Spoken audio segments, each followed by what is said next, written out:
Sabes, vivimos en Estados Unidos y en Francia y la economía es fantástica, tenemos una gran casa, tenemos un gran negocio y ahora los niños estudian aquí y se asume que este es el lugar para su futuro.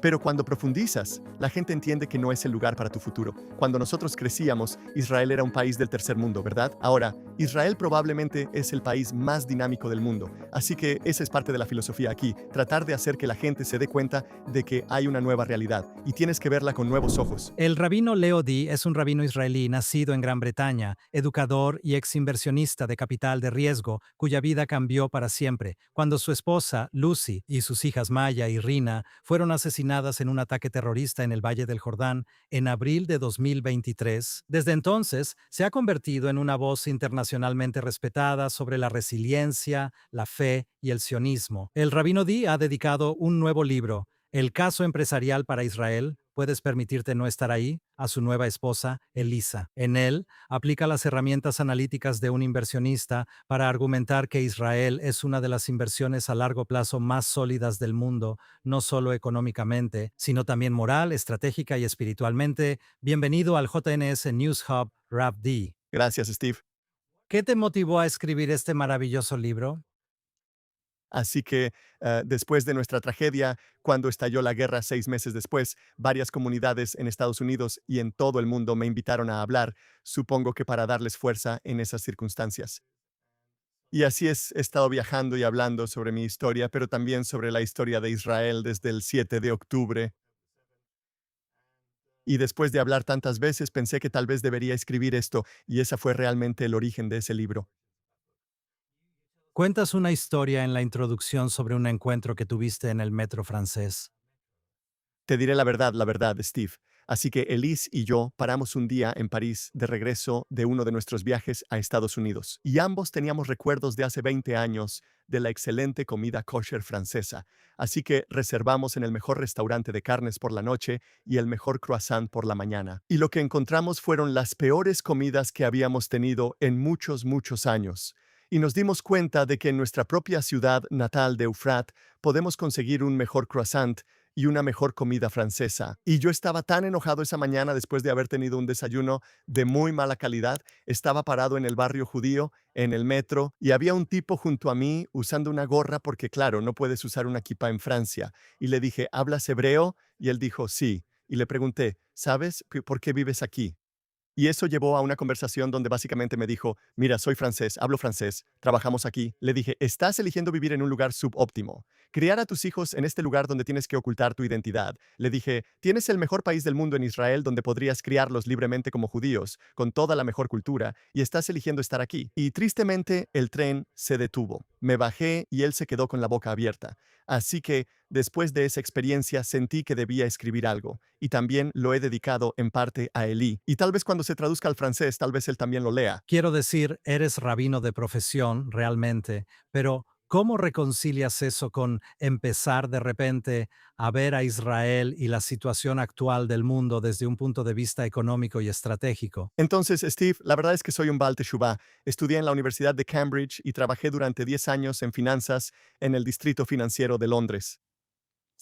Y ahí estaba invirtiendo en capital privado, capital de riesgo, para dos fondos. En el segundo fui nombrado director, un fondo de inversión de $1.000 millones. Y al día siguiente de que me nombraron director, renuncié y me fui a Israel para convertirme en rabino. Esa es otra historia, pero mi formación original en realidad era como inversionista. Y la forma en que solíamos operar en un fondo de capital privado era que yo formaba parte del equipo de tecnología y buscábamos empresas que quisiéramos comprar, empresas privadas, y luego escribíamos una nota de inversión. Y la nota de inversión cubría el mercado del producto, el equipo directivo, los empleados, la evaluación de riesgos, el análisis FODA. Hacemos todo el análisis, lo escribimos en un pequeño folleto, se lo entregamos a... Nos sentamos frente a un comité de inversiones con el director general y los expertos en inversiones y justificamos por qué queremos comprar la empresa. Al final de una hora, toman una decisión. Sí, puedes gastar el dinero. No, no puedes gastar el dinero. Y cuando llegó el turno de Israel, pensé, sabes, sería interesante ver a Israel como una empresa. Sabes, si viéramos a Israel como una empresa, ¿cuál sería el mercado? ¿Cuál sería el producto? ¿Cuál sería la dirección? La dirección, ya sabes, en realidad son los políticos en cierto sentido, ¿verdad? ¿Quiénes serían los empleados? Eso es cada persona en la población. ¿Cuál es el análisis FODA, fortalezas, debilidades, oportunidades, amenazas? ¿Qué pasaría si viéramos a Israel de una manera completamente objetiva? Y lo que me sorprendió es que lo que sale de eso en realidad es bastante convincente.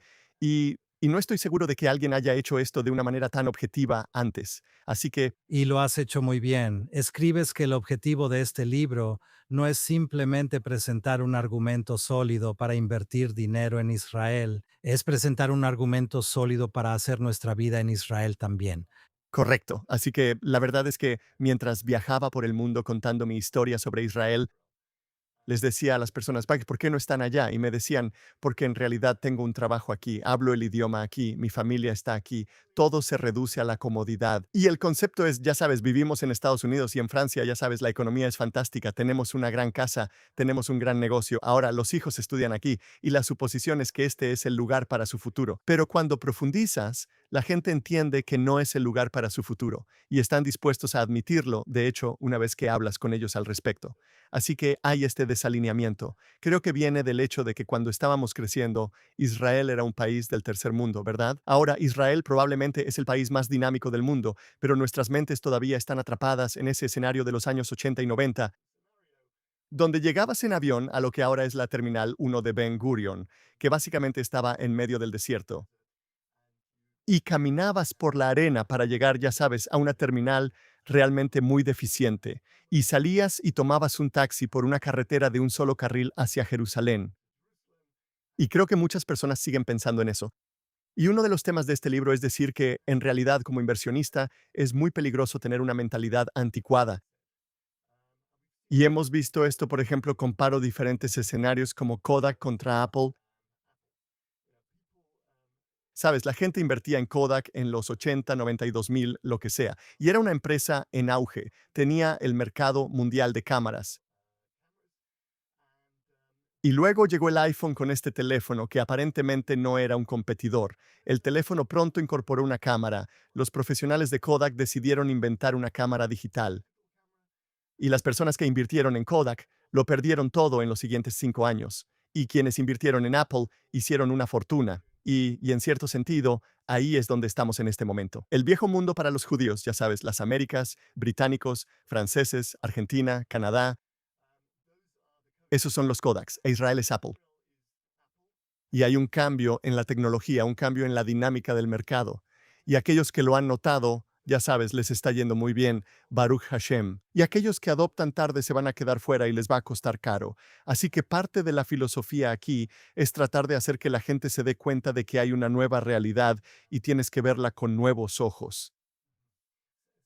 Algunas personas argumentan que el 7 de octubre hizo de Israel un lugar mucho más riesgoso y por eso no todos quieren hacer aliá. Tú argumentas lo contrario. Correcto, es muy interesante. Yo tenía, ya sabes, una pregunta cuando llegué al capítulo del producto para Israel. ¿Cuál es el producto de un país? Y es muy fácil decir que es la economía y cuánto dinero ganas, y no creo que sea eso. Creo que el producto de un país es su juventud. Y lo que estamos produciendo aquí es una generación joven increíble, la próxima generación. El futuro del país depende del desarrollo del producto, que es el desarrollo de la juventud. Y si ves a este país desde el 7 de octubre, lo que ves es algo absolutamente extraño para el mundo. Estás viendo a un grupo de jóvenes que han sabido reponerse. Se están jugando la vida en los campos de batalla por una cultura, por una religión, por una tierra, un lugar, un país. Y esto no pasaría en ningún otro país del mundo, es bastante claro. Y sé que Douglas Murray se levantó frente a una conferencia de no judíos, 4,000 no judíos, en el este de Londres, en la conferencia ARC, hace como 2 años, y les dio un discurso. Este era un grupo de conservadores que hablaban sobre cómo preservar los valores occidentales y los valores religiosos en Occidente. Y se levantó y dijo, solo hay un país que puede defenderse en el clima actual. Ese es Israel, porque tienen jóvenes que están educados, que entienden exactamente por lo que están luchando, cuáles son sus valores. Si no nos volvemos como Israel, no vamos a sobrevivir. Y recibió una ovación de pie de 4,000 no judíos en esta conferencia en el este de Londres. Y pensé para mí mismo, ¿sabes qué? Eso es absolutamente cierto. Ahora, compara eso con lo que está pasando en los campus de Estados Unidos, Gran Bretaña y Europa, ¿verdad? Las mejores universidades, Columbia, Harvard y Yale. La gente estaba acampando, apoyando a Hamas y apoyando a los terroristas. La brecha entre nuestra juventud y la de ellos es tan grande ahora que ni siquiera creo que se pueda cruzar. No es ni siquiera posible que se unan, así que nuestra juventud es 1000 veces de mejor calidad que la de sus padres. Veo a mis hijos y lo noto de inmediato. Y los hijos de ellos en Estados Unidos y en esos otros países tienen una calidad 1000 veces menor que la de sus padres, y la brecha es demasiado grande como para ignorarla. Entonces, si un joven profesional viniera a ti desde Londres, Nueva York o Johannesburgo, ¿qué argumento les darías para que vinieran a Israel? Correcto. Entonces, si miras la economía aquí, es fantástica. Y hay algo más que la gente no se da cuenta. Yo no me di cuenta hasta que analicé los números. Sugiero que todos vayan a Google o ChatGPT y hagan los mismos cálculos. Si hubieras invertido $100 en Nasdaq en el año 2000, hoy valdría, creo que unos $500, $600, algo así. Si hubieras invertido los mismos $100 en el índice 125 de la Bolsa de Valores de Tel Aviv, hoy tendrías entre $700 u $800. Hoy, si hubieras invertido $100 en bienes raíces en Estados Unidos en el año 2000, hoy valdría alrededor de $300. Si hubieras invertido el mismo dinero en bienes raíces en Israel, valdría $400. Y sabes, esto es un crecimiento exponencial. De hecho, sabes, puede parecer que son diferencias pequeñas, pero esto es lo que ha estado pasando durante los últimos 26 años.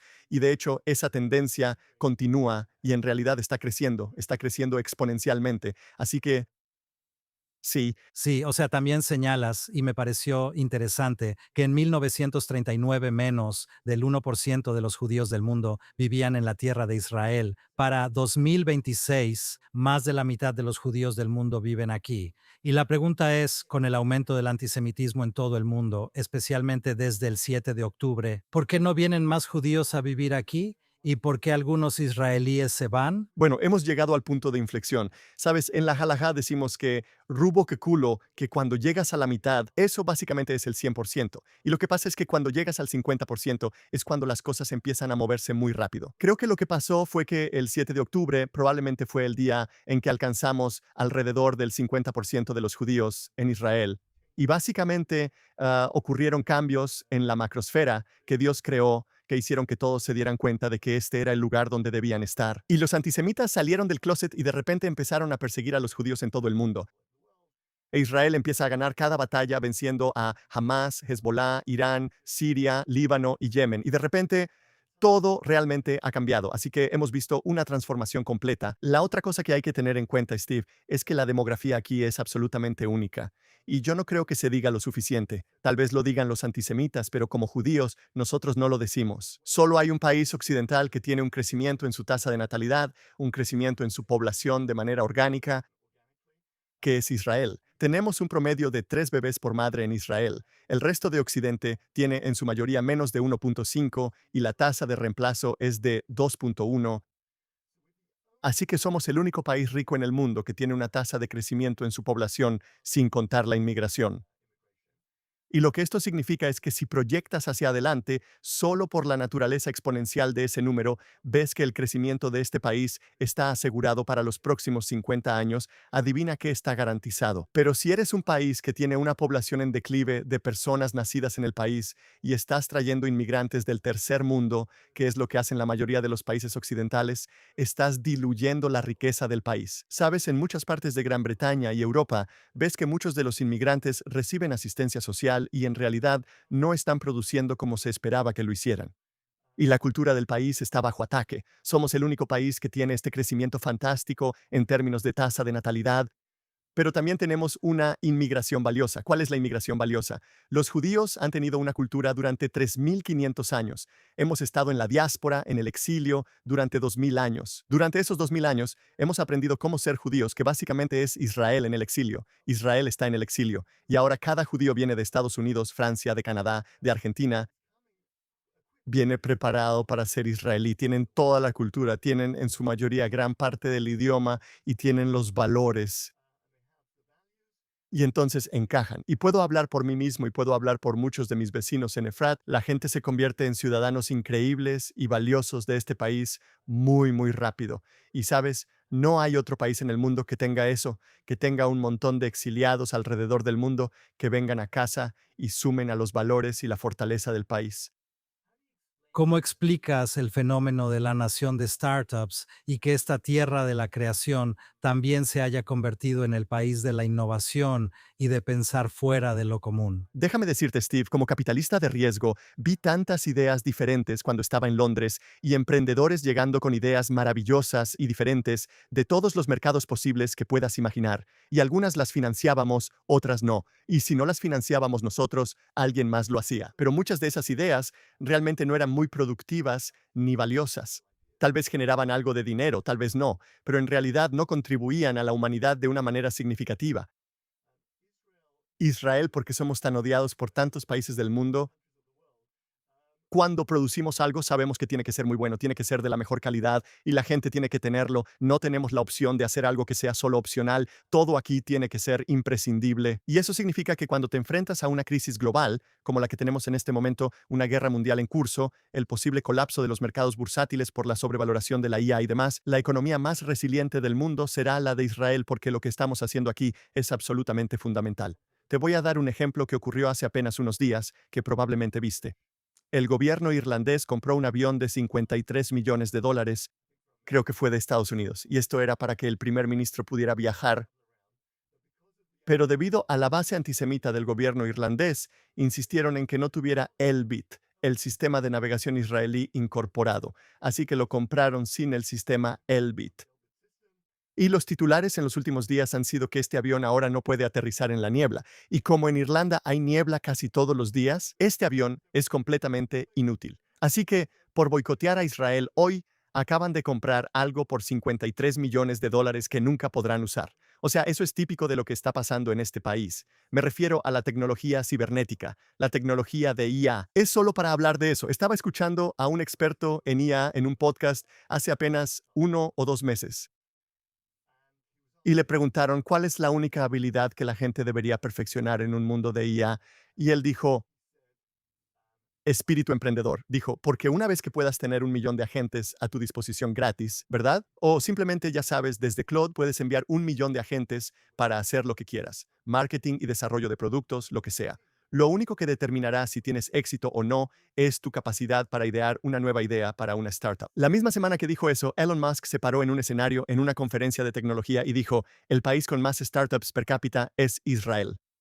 Así que la habilidad que tenemos en grandes cantidades es este espíritu emprendedor. La habilidad que se necesitará en el mundo de la IA es el espíritu emprendedor. Y creo que podemos ver hacia dónde va esto. Así que todos los indicadores muestran que no solo hemos tenido el mejor desempeño de todos los países occidentales en los últimos 25 años, sino que de hecho la tendencia a futuro es absolutamente sorprendente. Y a medida que nos acercamos a la temporada electoral aquí en Israel que mencionaste en el libro, tú, de alguna manera, a pesar de toda la tragedia por la que has pasado, pareces ser tan optimista sobre el futuro. Así que mucha gente se queja del liderazgo en este país, de los políticos. Y sí, es un argumento válido. Ellos fallaron el 7 de octubre y había una especie de ideología de ambos lados de que podíamos vivir con esta gran barrera en Gaza, lo cual resultó no ser cierto, y que podíamos simplemente posponer el desarrollo nuclear en Irán. Eso resultó no ser verdad. Así que cometieron muchos errores. Pero en realidad, lo que creo que la gente debería pensar es en cómo este país está prosperando a pesar de su liderazgo. Y creo que eso es una métrica muy importante, porque si miras a Meta, esto es Facebook dirigido por Mark Zuckerberg. Mark Zuckerberg, creo que fue hace unos 5 años, lanzó una idea que todos pensaron que era completamente loca, que era crear un metaverso donde la gente caminaría con gafas de realidad virtual y todo el mundo se transformaría y harías tus compras y conocerías a tu novia y todo en Facebook. No tendrías que salir de tu casa. Y él recaudó, creo, decenas de miles de millones de dólares para invertir en este proyecto que la mayoría de la gente pensaba que era una locura. El precio de las acciones se desplomó cuando la gente vio que no estaba funcionando. Y a pesar de eso, cuando la IA empezó a surgir, resultó que él ya había recaudado decenas de miles de millones de dólares.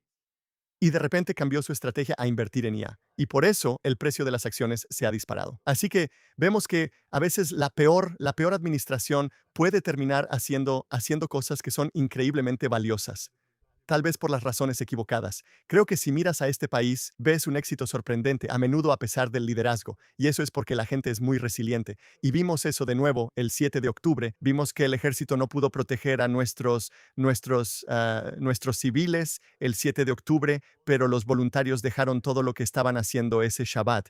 Y ellos manejaron hacia la periferia de Gaza y lucharon arriesgando la vida y salvaron a Israel. Entonces, ya sabes, y luego en las semanas siguientes la gente llevó comida a los soldados en las líneas de batalla en Líbano y en Gaza. No había comida, no había ropa, no había cascos, no había chalecos antibalas, y el pueblo judío entró en acción y proveyó eso. Así que, en cierto sentido, la mala administración que tenemos en este país, pero con el éxito, demuestra que en realidad el país es más resiliente que, ya sabes, que en cualquier otro lugar.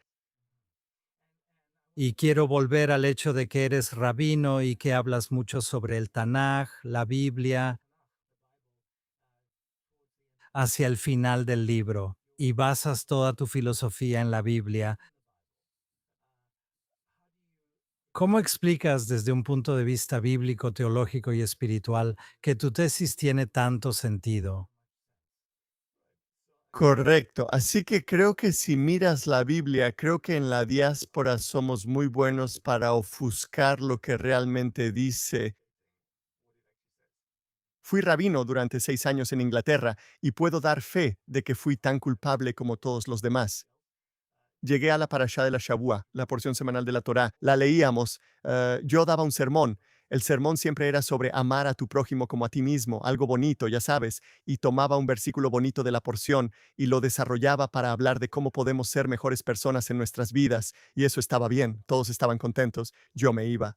Y fue solo cuando llegué a Israel después de eso, y eso fue en 2014 que me di cuenta de que ese no es el mensaje de la Torá. Eso en realidad es sheker. Es como si fuera, no es una mentira, pero es algo engañoso porque la Torá simplemente es un libro sobre un pueblo que cae al nivel más bajo de degradación en Egipto y luego sale de Egipto y regresa a casa. Y Dios nos está llevando de regreso a Israel.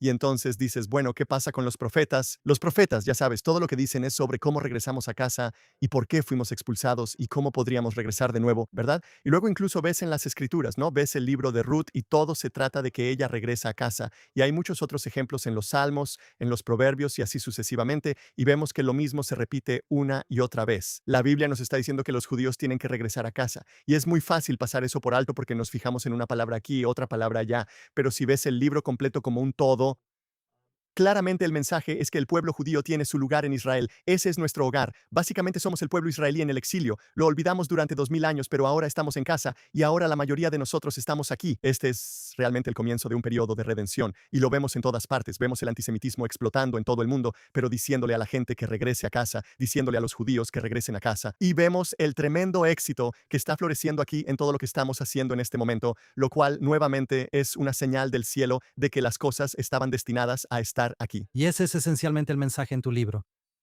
Bueno, es interesante. El libro, como digo, traté de escribirlo de la manera más objetiva posible y verás muchos gráficos ahí. Diré una cosa, con la que empiezo, uno de los gráficos que muestro al principio o una tabla muestra dónde han estado los judíos durante los últimos 3500 años. Y es muy interesante, no sé si la gente realmente lo ha pensado en estos términos, pero hace 3500 años, el 100% de los judíos estaban en Egipto, obviamente, donde éramos esclavos. Hace unos 2500 años, la mayoría de los judíos estaban en Babilonia cuando era la potencia mundial. Luego, en el Imperio Romano, hace 2000 años, la mayoría de los judíos estaban en el Imperio Romano. Y luego en España, muchos, 30 o 40% de los judíos estaban en el Imperio Español cuando era la fuerza dominante en el mundo. Luego en América, en los años 50 y 60, la mayoría de los judíos del mundo estaban en Estados Unidos, pero hoy la mayoría de los judíos están en Israel. Y hago la pregunta, y no necesariamente doy una respuesta, pero me gustaría que el lector lo piense. ¿Fue porque los judíos estaban en estos países que se convirtieron en superpotencias? ¿O fue porque eran una superpotencia que eso atrajo a los judíos a venir y vivir ahí? Y creo que es fácil verlo desde cualquiera de las dos perspectivas, y estoy seguro de que la verdad es una mezcla. Pero si miras a Estados Unidos hoy, ¿es que los judíos fueron a Estados Unidos porque era la tierra donde las calles estaban pavimentadas de oro? ¿O cuando ves a las 10 personas más ricas de Estados Unidos, los multimillonarios, y ves que la mayoría de ellos son judíos? Es difícil no decir que de hecho tal vez los judíos también están creando riqueza ahí. Entonces, ¿Qué significa eso ahora que la mayoría de los judíos están en Israel? ¿Significa eso que Israel se convertirá en la nueva superpotencia en los próximos 20 años? Y creo que dejaré eso abierto para que el lector lo piense, pero sin duda sabes que es algo que vale la pena considerar. Entonces, tu mensaje final para nuestros espectadores en JNS. Mira, el 50% de los judíos están aquí ahora. Dentro de 20 años será el 60%, dentro de 50 años será alrededor del 80%, y eso ni siquiera tomando en cuenta una gran aliyá. Eso solo toma en cuenta la tasa de crecimiento de la población que ha estado ocurriendo hasta ahora. No hay futuro para tus hijos o tus nietos en la diáspora. Cada vez más, los jóvenes vienen aquí para encontrar esposos y esposas. Y esa tendencia solo va a continuar. Mientras más lo dejes pasar, más caro se vuelve. Los precios de las propiedades aquí están por las nubes. El shekel se ha fortalecido frente al dólar, como todos saben, alrededor del 20% en los últimos 6 meses. Y esa tendencia también va a continuar. Así que, ya saben, gente, yo he dicho esto, sonaba alarmista cuando empecé a decirlo hace unos 3 años. Dije, puedo imaginar un momento en que alguien venda una mansión en Manhattan y apenas pueda permitirse un departamento tipo estudio en Beersheba. Y creo que vamos a ver esos tiempos muy pronto. Así que creo que aquellos que están considerando mudarse aquí para su propio beneficio, para sus bienes, para su familia y su futuro, no deberían esperar demasiado porque en realidad las tendencias no van a su favor si están viviendo fuera de Israel. Rabbi Leodé, muchas gracias por acompañarnos en el estudio de JNS. Gracias, Steve.